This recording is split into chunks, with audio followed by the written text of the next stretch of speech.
Morning friends in my YouTube channel. এখন আমরা খুঁটিতে আছি। খুঁটি ঝাড়খণ্ডের খুঁটি, যার নামটা হয়তো সবাই জানবেন না। এটা একটা অপরিচিত জায়গা, যদিও আমাদের কাছে অনেকের কাছেই। এটা একটা ছোট শহর। কালকে রাতে দেখিয়েছি পুরোপুরিতে, একদম 9টার সময় এই শহর ঘুমিয়ে গেছিল। তো যাই হোক, তো সকালে আমরা উঠলাম। এখন আমরা ফ্রেশ হয়ে এখন আমরা যাব মেন পথের উদ্দেশ্যে। এখান থেকে প্রায় 280 কিলোমিটার ডিস্টেন্স মেন পথ। আর খুঁটি থেকে আমাদের মেন পথের ডিস্টেন্স হচ্ছে 290 কিলোমিটার। টাইম দেখাচ্ছে 6 ঘন্টা 14 মিনিট। লেফট টার্ন নিয়ে আমরা যাব। এখন এখান থেকে ডিস্টেন্স হচ্ছে প্রায় 290 কিলোমিটার দেখাচ্ছে ইটিএ। 2টার সময় টাইম দেখাচ্ছে। এই হচ্ছে সেই খুঁটি শহর। রাত্রিবেলা পুরোপুরি ঘুমিয়ে গেছিল, কিন্তু এখন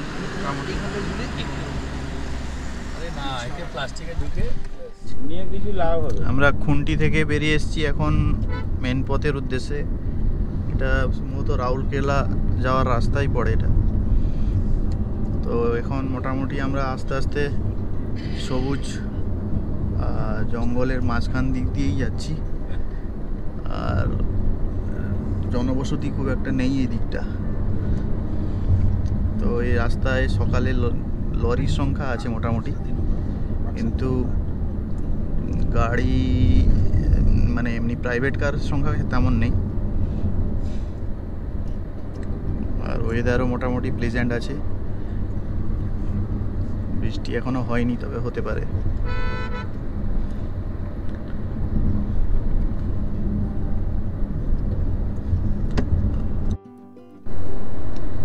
সকাল সকাল আমরা একটা অসাধারণ রাস্তা নিয়েছি।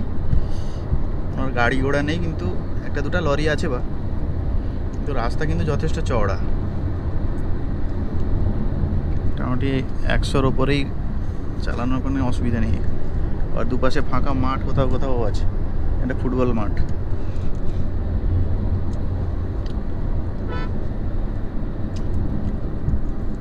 আমরা এই যে মাইনপথ যাওয়ার পথে এখন পৌঁছে গেছি একটা রেস্টুরেন্টে, মা রেস্টুরেন্ট। এই যে এটা হচ্ছে আপনার রাউরকেলা যাওয়ার রাস্তা, খুঁটি থেকে রাউরকেলা যাওয়ার রাস্তা এটা। তার সামনেই একটা পেলাম আমরা বেশ ভালো একটা পরিষ্কার পরিচ্ছন্ন রেস্টুরেন্ট। সামনে অনেক গাড়ি পার্কিং আছে দেখছি, সেই হিসাবে আমরা এখানে ঢুকলাম। এখানে গাছের তলায় বসে খাওয়া যেতে পারে। সুন্দর গাছ ফাছ করা আছে, বাগান টাগান করা আছে। এই যে মা রেস্টুরেন্ট, এর ভেতরটাও বিশাল বড়, বিশাল বড় রেস্টুরেন্ট। মোটামুটি ভালোই। এই আমাদের ধোসা এসে গেছে। ধোসাটা দেখুন, এটা 1.5 ফুট না 2 ফুট হবে। এটা শক্তিগড়ের কম্পিটিশনে করা, শক্তিগড়ের সঙ্গে কম্পিটিশন করে ধোসা। জায়গাটার নাম হচ্ছে তোরপা। ঝাড়খণ্ডের তোরপা। আমরা বসে আছি, দেখুন এরকম একটা জায়গা। ওপরে খুব সুন্দর একটা সেটআপ আছে। সেই সেটআপটা হচ্ছে এই যে ছাতিম গাছ, আর ছাতিম গাছের তলায় এরকম টেবিল। অ্যাকচুয়ালি আমরা এখন ধোসা খাচ্ছি, আর আমাদের সুদীপ বাবু নিয়েছে কি ইডলি। আর আসেনি, বাকিদের আসবে।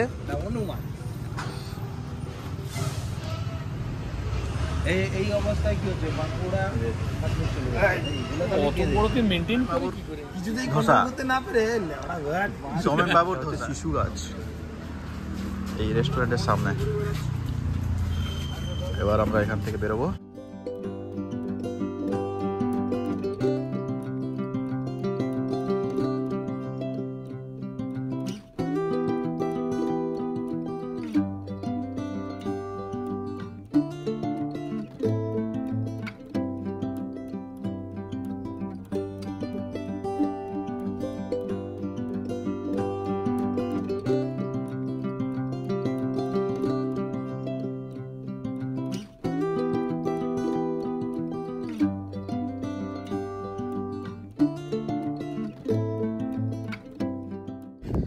রাস্তায় আমরা এখানে দাঁড়িয়ে গেছি।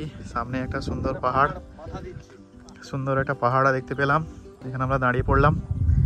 দেখুন কত সুন্দর পাহাড়। যদিও পাহাড়ে কিন্তু কোনো গাছপালা নেই, হ্যাঁ, কঠিন পাথর। আর এই পাশে কিন্তু ফুটহিলস এরিয়া। ফুটহিলস এরিয়া মূলত চাষবাস হয়েছে পাশে। দেখুন মালভূমি অঞ্চলের মধ্যে এটা একটা ছোট একটা টিলা বলা যেতে পারে। খুব সুন্দর লাগছে।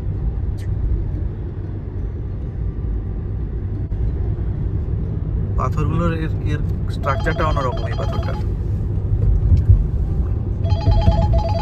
দেখো দেখো দেখো, তোমাকে আমি দেখো। হ্যাঁ 31 এবারে দাঁড়ি।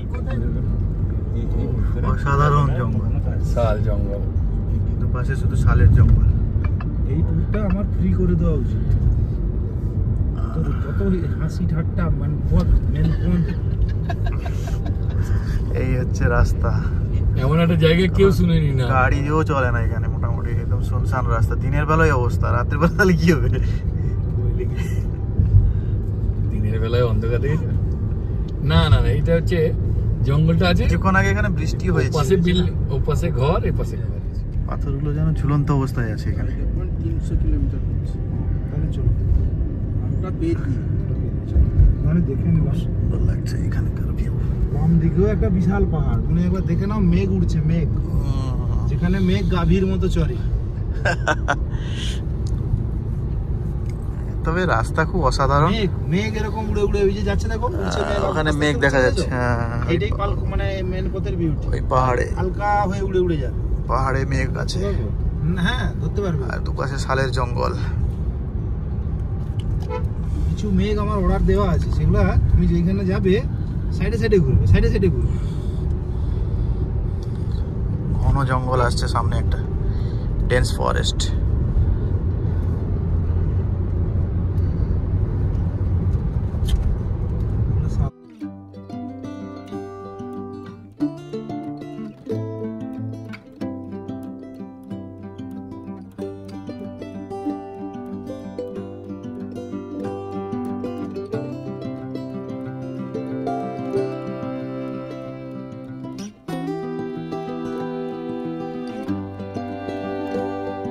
কুমলাতে এসে আমরা এখানে একটা খাসির দোকানে পৌঁছেছি, যেহেতু রাস্তায় আমরা আজকে রান্নাবান্না করবো আর কি। এখানে এই যে এরকম খাসির দোকান, সব লাইন ধরে খাসির দোকান, জঙ্গলের খাসি, পুরো মাটন, চারিদিকে শুধু খাসি। এটা হচ্ছে ছত্তিশগড় বর্ডার। আমরা এই নদীটা ক্রস করলেই ঝাড়খণ্ড থেকে ছত্তিশগড়ে প্রবেশ করব। সামনে সামনে এখানে এটা হচ্ছে বর্ডার। এই যে এখানে বর্ডার দেখাচ্ছে গুগল ম্যাপে। এই নদীটা কি নাম জানি না, তো এই নদীটা ক্রস করলেই পরেরটাই হচ্ছে ছত্তিশগড়। মোটামুটি ওয়েদার আবার একটু রোদ হচ্ছে দেখছি। তো আমাদের পিকনিক কিছুক্ষণ পরে হবে, 1 ঘন্টার পরে আবার আমরা একটা জায়গায় দাঁড়াবো। তো এবার থেকে দেখছি রাস্তা আবার ঢালাই রাস্তা পেয়ে গেলাম। ওটা রাস্তা আর একটু ডেভেলপ হয়ে গেল। পিচ রাস্তা ছিল এতক্ষণ,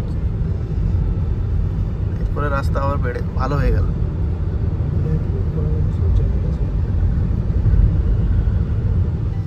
আমরা মেন পথ যাওয়ার পথে একটা জায়গায় দাঁড়িয়েছি, এখানে ছত্তিশগড়ের বর্ডারের কাছাকাছি। তো ওয়েদারটা দেখুন, একদম অসাধারণ। বৃষ্টিপাত হচ্ছে, বৃষ্টি শুরু হয়ে গেছে। আর আমরা এই যে জঙ্গলের মাঝখানে একটা ফাঁকা জায়গার মাঝখানে একটা এরকম একটা ছোটোখাটো ঘর পেয়েছি, বারান্দা।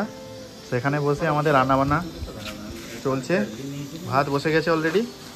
আর আমাদের এই যে সুদীপবাবু, মানিকবাবু, সৌমেনবাবুরা মশলার জন্য রেডি। আমাদের বস প্রীতম পণ্ডাবাবু, এই যে দেখুন একদম দেশি খাসি, এখানকার পুরো শাল পাতা খাওয়া খাসি আমরা পেয়েছি এখানে। তো সেটাই হবে আজকে। মাংস ম্যারিনেট হয়ে গেছে, আলু ভাজা চলছে, মশলা রেডি হয়ে গেছে, জাস্ট কষা হবে। আর আমরা পরে খাওয়া দাওয়া করবো। অসাধারণ, প্রচুর বৃষ্টি হচ্ছে, জোর বৃষ্টি হচ্ছে। আর আমাদের রান্নাও চলছে। না আমি I want to supervise the job. বৃষ্টিটা, ওয়েদারটা বাইরে দেখুন। গাড়ি এখানে, এই হাইওয়ে এখানে NH 43।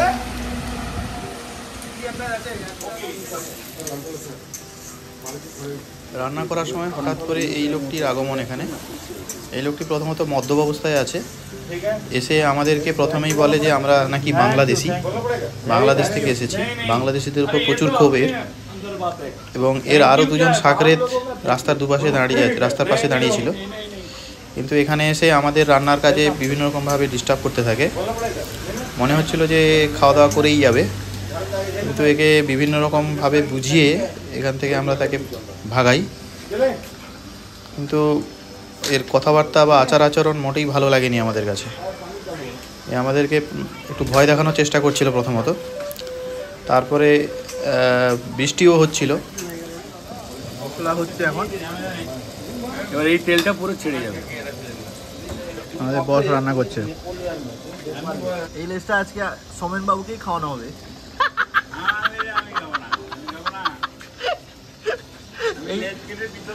লেজের কালারটা দেখুন, ছোপ ছোপ সাদা কালো।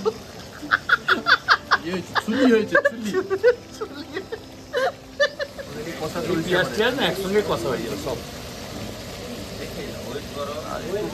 আর 10 থেকে 15 মিনিট। হ্যাঁ, 10 থেকে 15 মিনিট। আমাদের রান্না কমপ্লিট হয়ে গেছে। এইদিকে দেখা, ব্যাস এগুলো ধুবো, বেরিয়ে বা কি আছে। আমরা সোমেনদাকে ছাগলের লেজ, মানে সোমেনদার লেজটা দিয়েছিলাম। আমার কথা তুমি খাওয়া শুরু করে দাও। আমাদের অলরেডি খাওয়া দাওয়া শুরু হয়ে গেছে। আমাকে একটা বাইরে ছেড়ে সেটা ব্যালেন্স করে দিচ্ছি। মাংস, মাটন। তুমি নিয়ে নাও। আমরা খাওয়া দাওয়া কমপ্লিট করে আবার গাড়ি স্টার্ট করে দিয়েছি। এখান থেকে আর 160 কিলোমিটার, মানে আর কাঁচ 160 কিলোমিটার বাকি আছে। আমরা যেখানে খাওয়া দাওয়া করেছি সেখানে সমস্ত জায়গা কমপ্লিট করে দিয়েছি, মানে পরিষ্কার পরিচ্ছন্ন করে দিয়েছি। মনি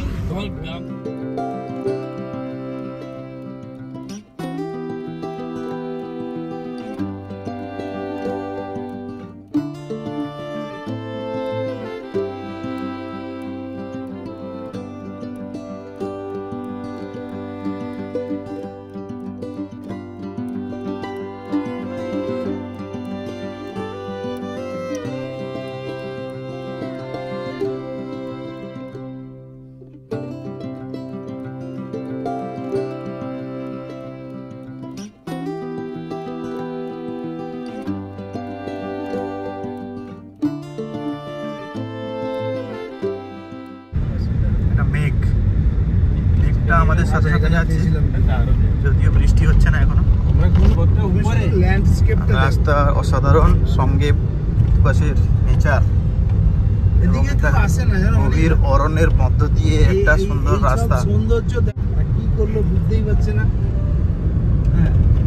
আমি কিন্তু ওই রকম টুরিস্ট নয়, রাস্তা আমি পুরো একদম পুরো এরিয়ায় ঢুকে যাবো। ছিল ভয় পাচ্ছিল না আমার শুনে এখানে দাঁড়াবে নি, এটা ভিউ পয়েন্ট। কিন্তু এখান থেকে আমরা একটা ভিউ পয়েন্ট পাচ্ছি, দেখুন অসাধারণ। মার খাবে, মোবাইল টোবাইল ছাড়িয়ে নিয়ে পালিয়ে যাবে। অসাধারণ ভিউ এখানে আছে একটা।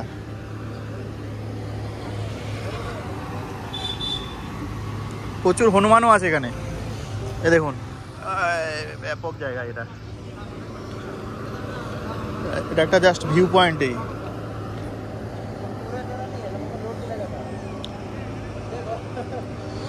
নিচ দিয়ে রাস্তা, এই যে নিচ দিয়ে রাস্তা এঁকে বেঁকে নেমেছে, দেখুন এপাশ দিয়ে রাস্তা, আর এটা হচ্ছে মাউন্টেন রেঞ্জ পুরো। বিপরীত দিকে একটা সুন্দর মন্দির আছে, মনসা মন্দির। রাস্তার উপরে গাড়ি এখানে ঘর তোলা। এটা হচ্ছে ছত্তিশগড়। কি হচ্ছে জানি না, এদের এটা কোনো অকেশন আছে।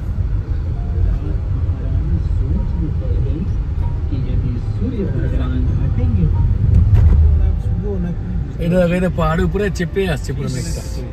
পাহাড়ের উপরে মেঘ পুরো, মানে কিভাবে অবস্থায় আছে, চেপে আছে। এখানে কি রাজপুরি ফলস আছে সামনে, দেখা যাচ্ছে। পাহাড়টাকে পুরো ভালো এখানে একবার দাঁড়াতে ইচ্ছা করছে না? ওই যে ওইখানে একটা ফলস না, আরেকটু যেতে হবে, ওই মালটার কাছে কাছে যেতে হবে। এখান থেকে দেখা যাচ্ছে। ভিউটা খালি দেখ, কোথায় জন্নাত চলে এসছে। না, মাটি দেখো মেঘটা, লাল। মানে পাহাড়ের চূড়াটা পুরো মেঘ দিয়ে ঢাকা, হ্যাঁ, পুরো পাহাড়টাই মেঘ দিয়ে ঢাকা। আলাদা ব্যাপার ভাই, কোথায় চলে এসছি ভাবতেও পারছি না। এ বাবা, অসাধারণ ভাই। আমি জাস্ট পাহাড়টা দেখুন, ওয়েদারটা মানে পাহাড়টা যেরকম দেখুন। চেয়েছিলাম না, জাস্ট সেই রকম হয়ে গেছে। পাহাড় এবং রাস্তা, জঙ্গল। এইখানে বলে যেখানে মেঘ গাভীর মতো চলে। ঝর্ণা নামছে দেখো। মেন পথ যাওয়ার পথে দেখুন পাহাড়ের অবস্থাটা দেখুন শুধু। এখানে পাহাড়ের মাথায় মেঘ কেমন ঘুরে বেড়াচ্ছে, একদম মেঘের মানে ঘন ঘটা বলা যেতে পারে। পুরো মেঘটাই মেঘ দিয়ে পাহাড় ঢেকে গেছে। বৃষ্টি হচ্ছে কিনা জানি না সেখানে। আর এখানে দেখুন একটা ছোট ফলস আছে, এই যে এখান থেকে আসছে ফলস, এখানে ফলস আসছে, একটা ফলস আছে, খুব সুন্দর এই জায়গাটা। দেখুন আমরা এই যে রাস্তা এখানে দাঁড়িয়েছি, এর পেছনেও পাহাড় আছে। যেমন অসাধারণ রাস্তা যেমন, তেমনি অসাধারণ এখানকার প্রাকৃতিক সৌন্দর্য।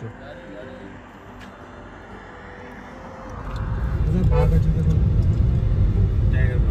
পুরো গুগল ম্যাপ আমাদেরকে একটা সরু রাস্তায় ঢুকিয়ে দিয়েছে, যা না আছে নেট, বিটম বাবু ঢুকবে। না আছে কিছু। গাড়িও আসছে দেখছি, নদী আসছে, আর সামনে একটা নদী, ক্যালভার্ট। মানে এদিকে শুধু ক্রেটাই আসছে। একটা অসাধারণ রাস্তা আবার পৌঁছে গেছি। যত দূরই যাচ্ছি শুধু এই ধরনের গাছই দেখতে পাচ্ছি।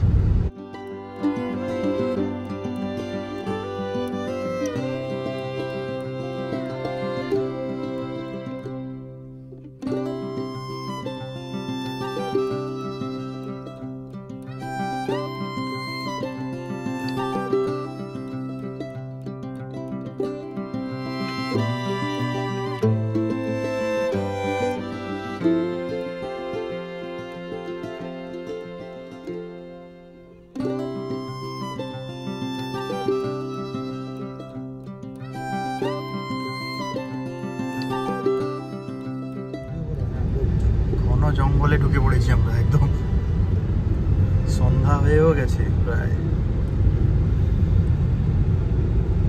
এইটা হচ্ছে একদম একটা ডেন্স ফরেস্ট, একদম জনবসতি নেই। এবার মনে হচ্ছে সেই রাস্তাটার কথা না? গুপ্তেশ্বর যেন ঘিরে ধরবে মনে হচ্ছে।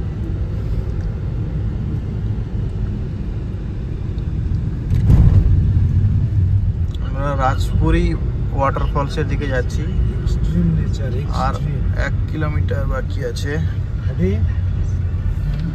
এক্সট্রিম নেচার না, এখান থেকে ঘাটি ক্ষেত্র শুরু হবে, পাহাড়ি রাস্তা সম্ভবত একটু যেতে হবে। অবস্থা দেখুন, এখন বাজে প্রায় 5টা 48 টাইম। তো ওয়েদার আছে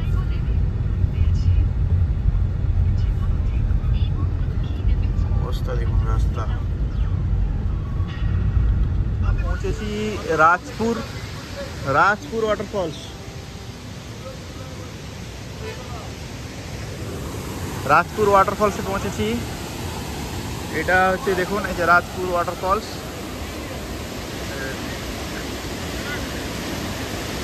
অসাধারণ, অনেক উঁচু থেকে জলটা আসছে,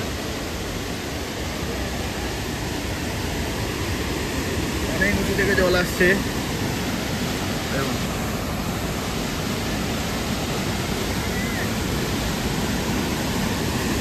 এদিক দিয়ে জল বেরিয়ে যাচ্ছে, অসাধারণ, খুব ভালো লাগছে। এতক্ষণ আমরা নেচারের মধ্যেই আছি, এখনও আমরা হোটেলে ঢুকিনি। যাওয়ার পথে এটা একটা পয়েন্ট ছিল মেন পথের। তো এটা একটা ছোট হলেও মোটামুটি খুব সুন্দর ওয়াটারফল, পাহাড়ের কোলে। এখানে একটা ওয়াচ টাওয়ার টাইপের আছে, এর উপরে উঠে, সিঁড়ির উপরে উঠে এই ফলসটাকে আরও ভালোভাবে দেখা যেতে পারে। একটা বেশ উঁচু।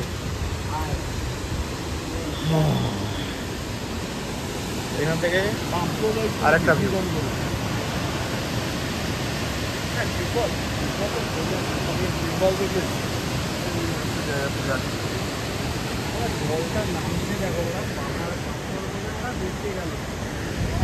এই সিঁড়িতে উঠে এই রাজপুরি ফলসের কাছাকাছি যাওয়া যেতে পারে। ফলসে আরো ক্লোজ। এদিকে জঙ্গল আছে ভাই, একদম উপরে। উপরে আর একটা পয়েন্ট আছে, ভিউ পয়েন্ট আছে।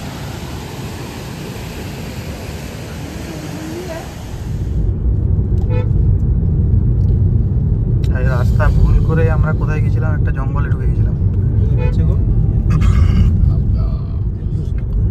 এখন আর প্রায় 23 কিলোমিটার বাকি আছে।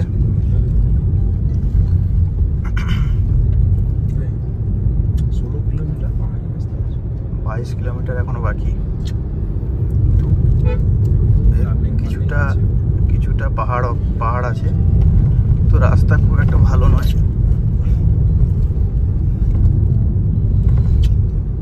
এইটাই মানে আমাদের পুরো ট্যুরে।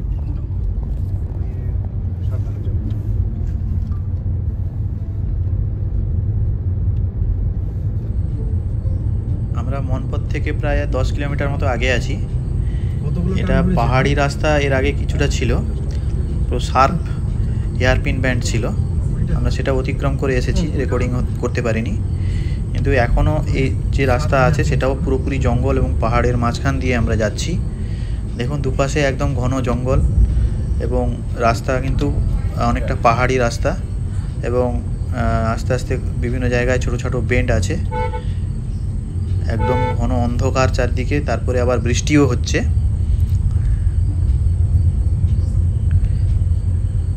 বোঝাও যাচ্ছে না কোথায় কেমন মানে বাঁক রয়েছে আর কি। তো এই হচ্ছে এখানকার বর্তমান অবস্থা। এখন প্রায় 8টা সাড়ে 8টার মতো বাজে, সন্ধ্যা। আর কিছুক্ষণের মধ্যে আমরা এই মেনপথ বলে যে শহরটি আছে, মানে টুরিস্ট স্পট, সেখানে পৌঁছবো। ওইখান থেকে টিবেটিয়ান শুরু করেছে। মন্দির মধ্যে কিছু আছে না?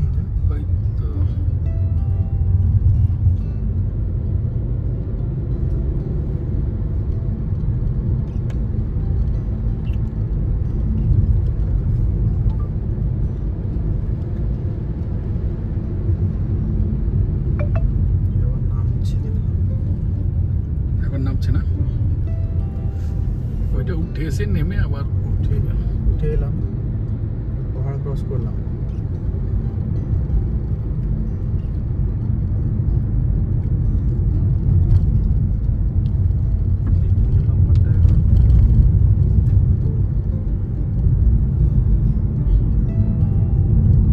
না, ওরা তো জানে আমরা যাচ্ছি, ওরা বলা হলো, আমরা লোকেশন নিলাম।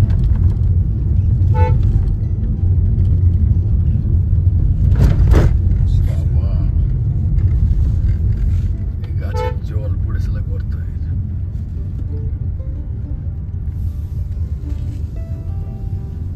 বড় টার্নিং আছে।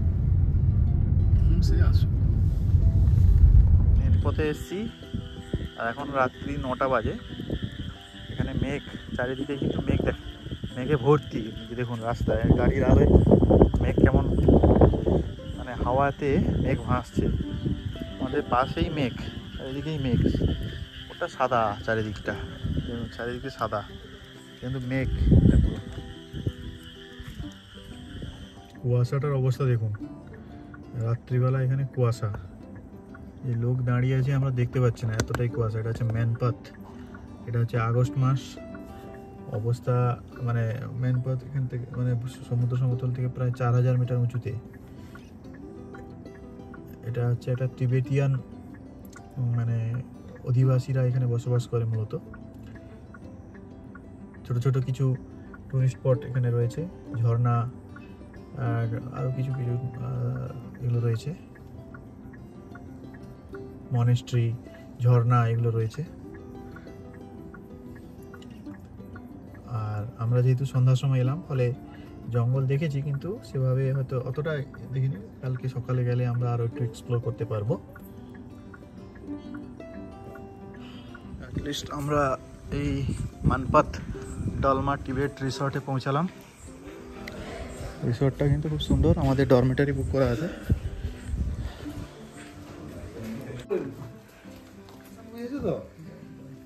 এই পাঁচটা বেড, এই পাঁচটাই বেড। আমাদের রাতের ডিনার হচ্ছে এইটাই, দেখে নাও। রুটি। এটা কি রুটি? এটা তাওয়া রুটি না? এটা টিবেটিয়ান রুটি। টিবেটিয়ান রুটি, টিবেটিয়ান রুটি। এটা কি রোস্টেড? রোস্টেড কি? Roasted chicken. চিকেন। আর এটা Korean chicken. Korean chicken. Korean chicken. এটা কি চিকেন? এটা কড়াই চিকেন। কড়াই চিকেন। আর এটা ভেজ, ভেজিটেবল। এটাই হচ্ছে আমাদের আজকে রাতের ডিনার। আর এই যে কোথায় খাচ্ছি? একটা প্লেট মনিশঙ্করের জন্য বার করো। ডিম খাবে তো? Good night, good night. আর এরা কার্যকরী member. Okay friends, good night, দেখা হবে পরে।